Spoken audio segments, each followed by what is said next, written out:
Jacob before I leave. Thank God. Yes. Yes, I get to see you as well. And you know what? I don't even know what we're going to talk about, but I know every time this guy opens his mouth, there's something really interesting. I don't know if you've seen my video with him.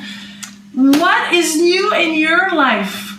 What is this topic? What is going on? You know, my background as a physician and as a scientist has dealt with the field of light. Yeah. And the field of vision. And because of many direct experiences throughout my life, the area of what we call consciousness or awareness has always been primal for me. So the integration of light, vision, and consciousness is an interesting thing for me. What it's all distilled down to for me is simply this. All the science and all the healing stuff, it's all very interesting. But it doesn't really mean much unless it translates into your everyday life. And so some things that are very, very interesting to me, that's very number one in my awareness right now, is what's real and what's theory. What's the difference between truth and some interesting idea I have? Yes. Because we hear all kinds of ideas all the time. Yeah. People say, oh, of course we can choose. We all have free will. Yeah. And everybody seems to agree. Nobody questions, is that true? People say, well, there's a secret. And if you know how to do this properly, you can get whatever you want. Now, none of us have actually found anyone that can do that. But no one seems to question any of that. It's just, oh, of course, we create our own reality. We have all of these interesting ideas, and if one has had a direct experience, and a direct experience is different than a regular experience, which is filtered through our beliefs. A direct experience is something that happens when we disappear. It's something that... You mean when there's not even an observer? The observer disappears, and all there is isness. To give you an idea, that's yummy. 39 years ago, I had an instance of that while I was a practicing eye doctor, and my eyesight cleared instantaneously. Okay? It's now 39 years later. I'm going to be 68 in November. I've never had a pair of glasses on my face since that day. That instance changed everything. It didn't take any practice. I didn't have to meditate. I didn't have to eat a certain way. But it's like it happened to you, though. It's like grace, a graceful moment. Yes, it just happened like that. You didn't initiate it either. I didn't do anything. I have no idea how it happened. You got really lucky. I got really lucky, exactly. Now I have little spurts of that every day. Nice. But in a very different way. Something very sweet, like someone does something nice with me at a restaurant. It's like daily miracles of some sort. Like everyday miracles. And so I call this time of my life planting seeds of goodness. You know, I get such an incredible feeling from helping, because I feel inspired to help or to do something that just feels good to me. And I feel like we've forgotten how wonderful it is just to do something wonderful for each other. For no reason. For no reason. Yes. Just because it is. Yes. Not as an idea, but it's choiceless. It just comes from us. And so what I realize is that the shift in the world that we're all looking for actually occurs one instance at a time. So that's one big piece that's coming to me. The main thing that I'd like to share with you is this connection between light, vision, and consciousness. You know, we look into the environment and we don't understand anything about that. Nobody knows. We think we do. I mean, you know, you look out and 99.99999% of the trees in the world grew by themselves. Nobody planted them. How did that happen? We see the planets rotating around the sun. Each one has a perfect orbit. There's nothing out there that we're aware of that's moving them. They seem to be self-activating and self-regulating. Something is animating that movement. Something is animating the movement of the tides, of the seasons, of our physical and biological cycles. We think we're looking at the environment. We think we're looking at life. We're not. We are life. And what's animating that is also animating us. And so what I've come to realize is, people often say, it caught my eye. But we never bothered to ask, what's the it? And what I realize is it's not the eye looking for light, it's the light looking for the eye. That in this thing we call light, which no one's ever been able to describe, that the Bible says is God, that quantum physics says is the ground of all reality, the intelligence of life, the animating force, is within this indescribable, totally invisible something that has no attributes that Einstein spent his whole life trying to describe. And that is guiding us. So what I've come to realize is the whole world, it says, I have to choose. I have to create. But actually, nothing in this body is designed to initiate. Everything in this body is designed to respond. And receive. Right. What's it responding to? It's responding to the aspect of life that says, come this way. I love it. So what I've come to realize is there's two aspects of consciousness. Yeah. We are aware of what we call local consciousness. Local consciousness has to do with time and space and right now. And it's what we experience in the conscious mind, the thing that shatters. And we believe, because there's all this conversation and all of this worry that we call thinking, we believe that we're actually making choices. Yeah. We believe we're in control. Right. But there isn't any of that that's true. Yeah.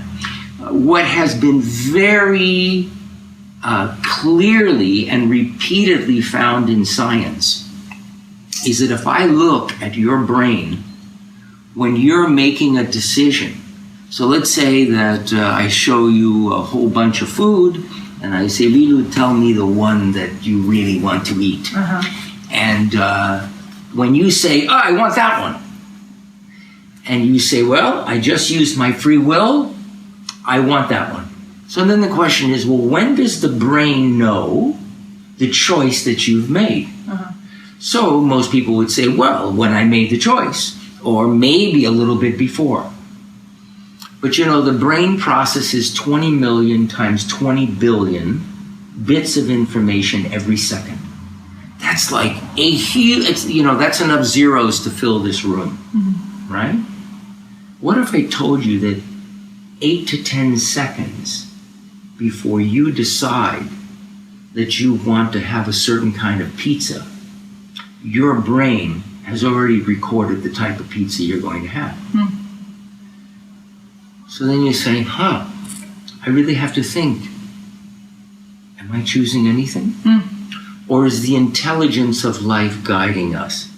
And so what I've come to see... And then why are we making bad choices? Then that's the real answer. The interesting thing is... Why is the world then the world that it is? Because if it was only suggested by light, then only pure love and light would be experienced. Well, that's what you think. Okay, so we have this dual way of thinking. Well, if that's it, then we should have sunshine all day long. Why should we have a cloudy day? Why not have sunshine all the time so we can go to the beach? Why do we have to go to sleep at night? Why does it get dark? Maybe we should only have light. Why are they words? How come maybe we should just inspire and never exhale? But if we did that, we'd blow up. Or if we just exhaled, we'd shrivel. Everything is this. Everything.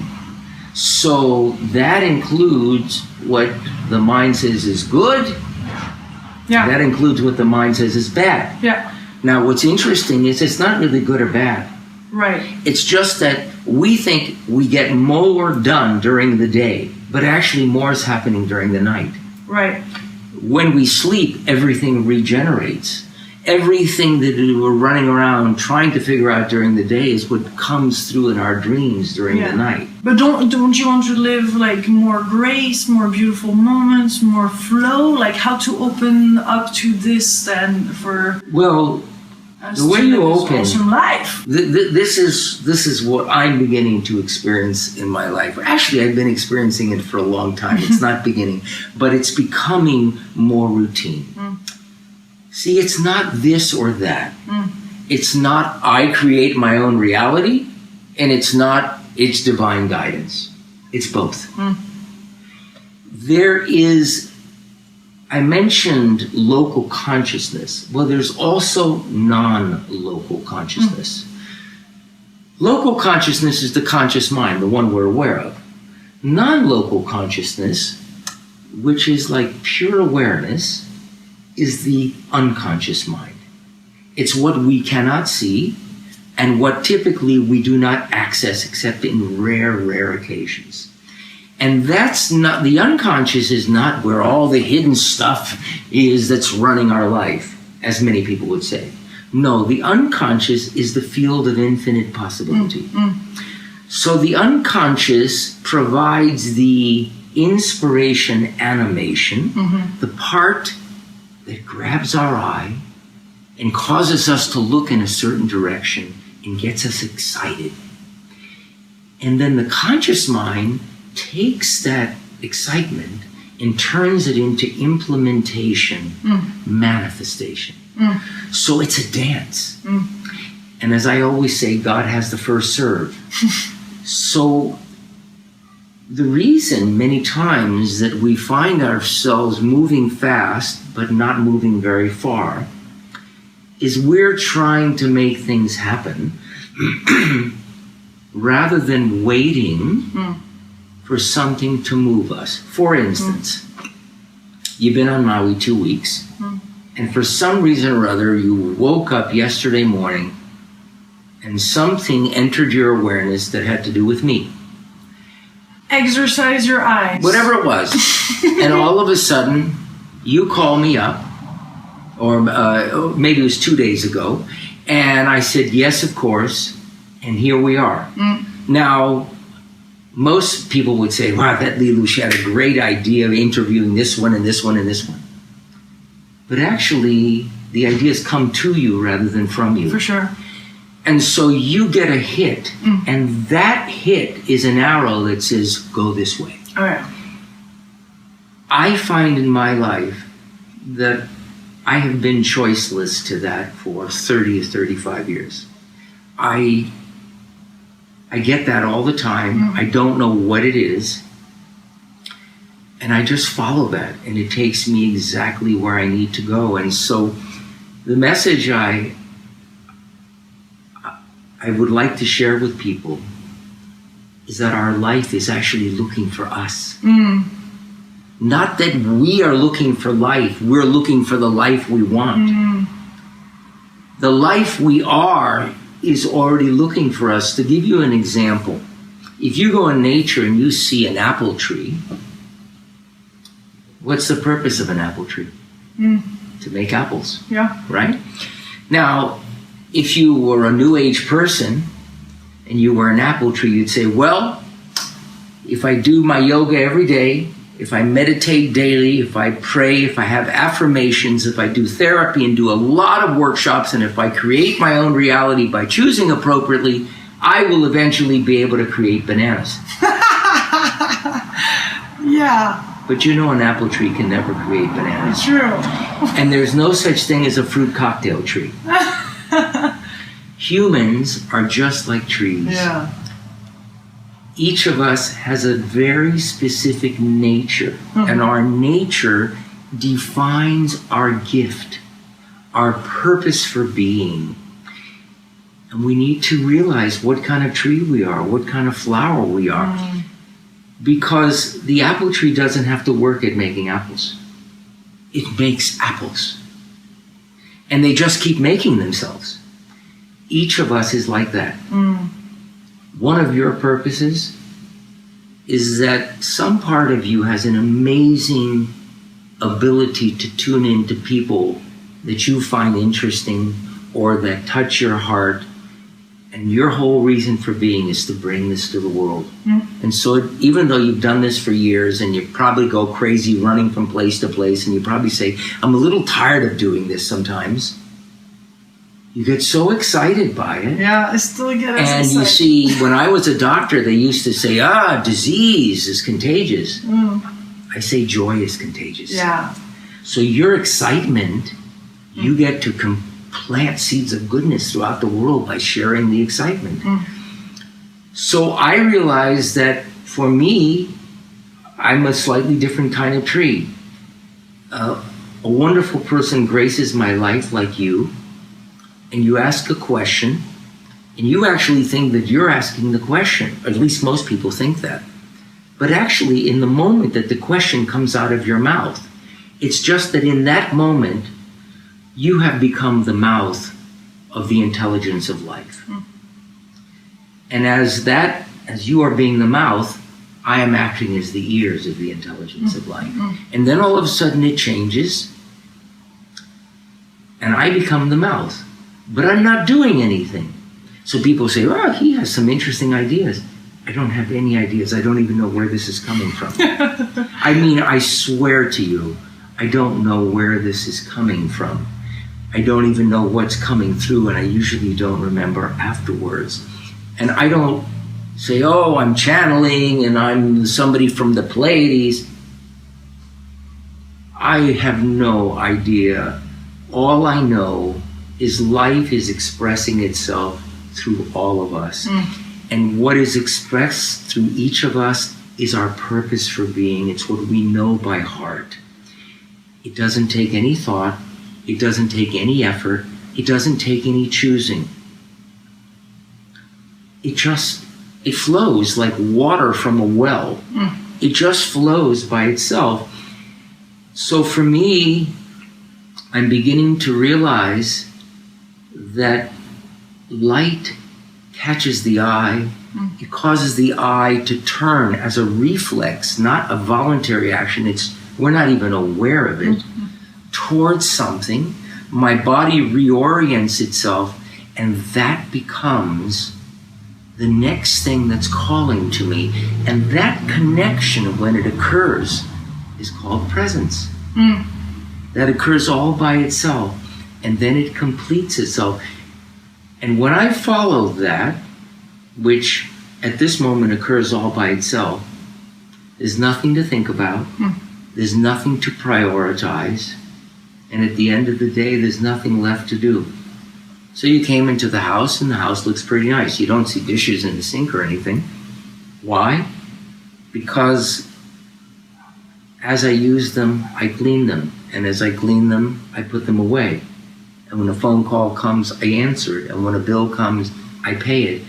So life is continually exercising my inseparable harmony with it. It's continually saying, how good can you dance with me?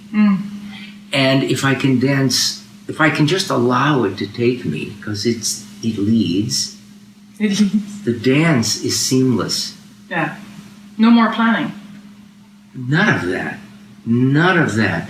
So, I hadn't even considered the possibility of going to Paris on this trip. And here I mentioned to you Vienna because I thought, maybe I didn't know where you were living now.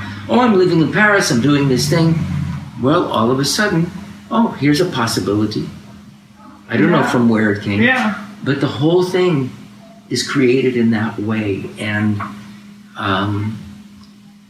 this is what I see that's happening in each of our lives.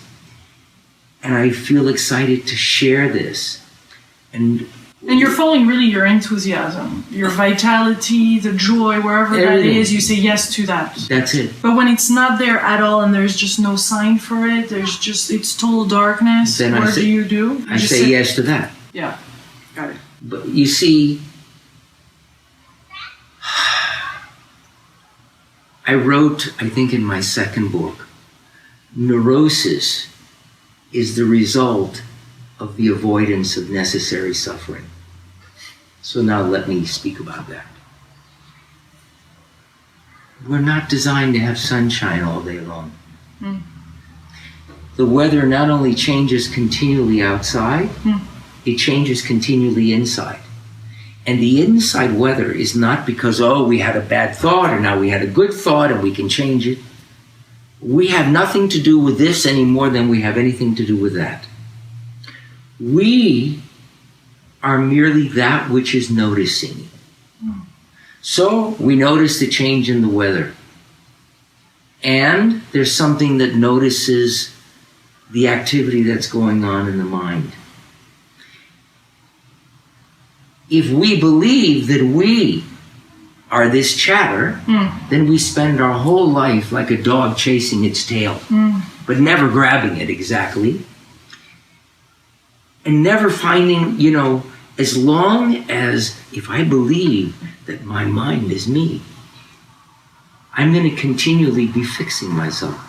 I'm going to continually be feeling like something is wrong with me that needs to be fixed. And like I'm not good enough, like a lot of human beings are there. Yeah. It's most of the world. It's an epidemic. Yeah. It's an epidemic. If I just notice it, and if in a moment of grace I realize that that's not me, the me is that which is noticing,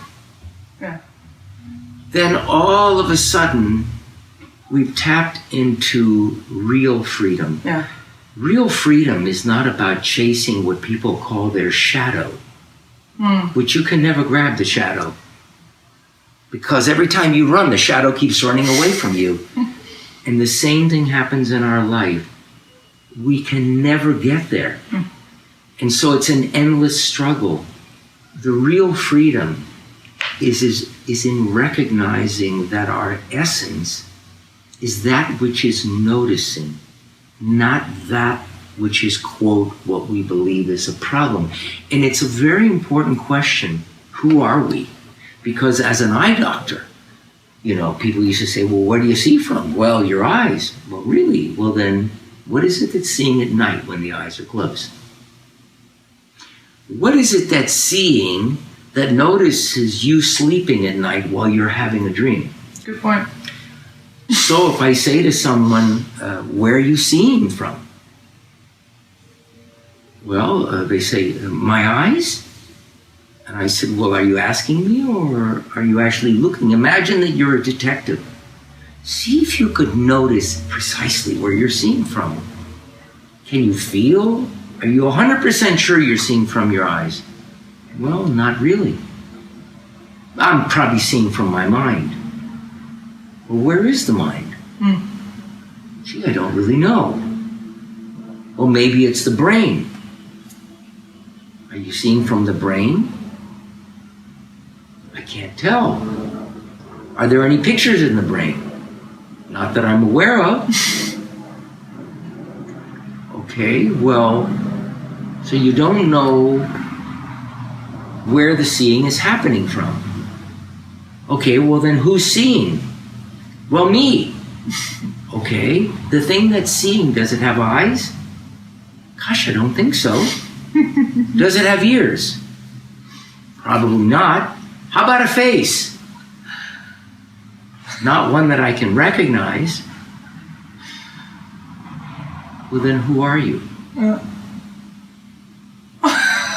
And then you realize that that which is noticing, which is our pure essence, is indescribable in the same way as we cannot describe the source of this universe. Why? Because they're the same. The part of you that's seeing, and the part of me that's seeing, and the part of you that's seeing, it's the same seer. It's filtering its emptiness, its spaciousness through each of our individuality to create this cornucopia of beauty, this full spectrum experience that we call life. And so the real freedom is in the realization that we have no idea who we are. The only thing we know is that whatever we are seems to be an infinite field of awareness that is nowhere and everywhere at the same time. And I believe it's what we call light, except nobody knows what light is. So these questions about who we are, what is presence, all these different things, I think they're very important questions to discuss, because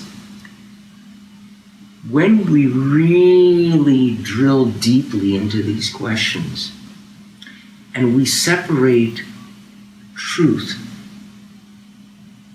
which is not changing, truth does not change, from what we think is true, which science calls theory, which changes moment to moment.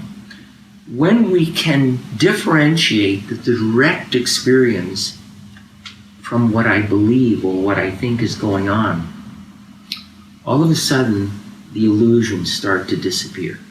And when the illusions disappear, everything becomes very clear. And this is why the Sin Sin Ming, the ancient writing of the third Zen patriarch, begins with the lines, "The great way is not difficult for those who have no preferences." Because those who have no preferences, the only thing that has no preferences is pure awareness. It's all good. Yeah, and see, most people have this thing we're speaking about. They believe that that's what they call the witness. But the witness is witnessing something. And it influences. Not only that, you see, to witness, there must be a witness and something being witnessed. What I'm attempting to share, which is this just field of pure awareness, has no sense of itself, has no individual identity, and is not aware of looking at anything. In other words, from when this occurred for me in 1976, that preceded the shift in my eyesight, which has remained the whole time, everything disappeared.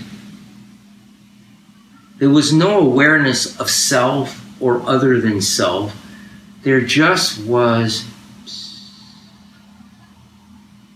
just spaciousness. And the witnessing is perhaps the step in between not recognizing this and all of a sudden noticing ourselves. And so you could say it's like a stepping stone. But as my dear friend Paul Lowe says, it's good to have stepping stones, just don't take the stones with you. So the idea is to begin to notice, and after a while the noticer disappears. And then you just become an apple tree making apples. Nice. Let's make apples. Let's make apple juice. Yeah, let's make apple juice. Thank you, Jacob. You're welcome. Let's do another short video after this one. This is so good. All right, let's keep going. Wow, loving it. Big kisses to all of you Juicy Co creators on Facebook. Love you.